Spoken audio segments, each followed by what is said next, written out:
ایک دن اللہ کے رسول صلی اللہ علیہ وسلم نے صدقے کا حکم دیا، اور عمر ابن خطاب رضی اللہ تعالیٰ عنہ کے پاس ان دنوں بہت زیادہ مال موجود تھا۔ اب عمر ابن خطاب رضی اللہ تعالیٰ عنہ اپنے گھر کا آدھے سے زیادہ مال اللہ کے رسول صلی اللہ علیہ وسلم کے پاس لے کر آئے، اور یہ سوچا کہ وہ آج صدقہ کرنے میں حضرت ابو بکر صدیق رضی اللہ تعالیٰ عنہ سے آگے بڑھ جائیں گے، ان سے سبقت لے جائیں گے۔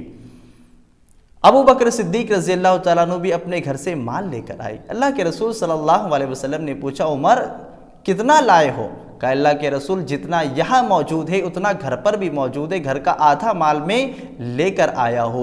پھر اللہ کے رسول صلی اللہ علیہ وسلم نے اپنے جگری دوست صدیق رضی اللہ تعالیٰ عنہ ابو بکر سے سوال کیا، ابو بکر کتنا لائے ہو؟ کہا اللہ کے رسول صلی اللہ علیہ وسلم اپنے گھر پر صرف اللہ اور اس کے رسول صلی اللہ علیہ وسلم کا نام چھوڑا ہے، باقی جتنا ساز و سامان تھا سب آپ کی خدمت میں لے کر حاضر ہوا ہو۔ عمر ابن خطاب رضی اللہ تعالیٰ عنہ نے کہا، جب یہ منظر دیکھا، یہ بات ان کے منہ سے سنی، کہا آج کے بعد میں نے یقین کر لیا ہے کہ میں کبھی بھی ابو بکر صدیق رضی اللہ تعالیٰ عنہ سے آگے نہیں بڑھ پاؤں گا، نیکی کے کاموں میں ان کو پیچھے نہیں کر پاؤں گا۔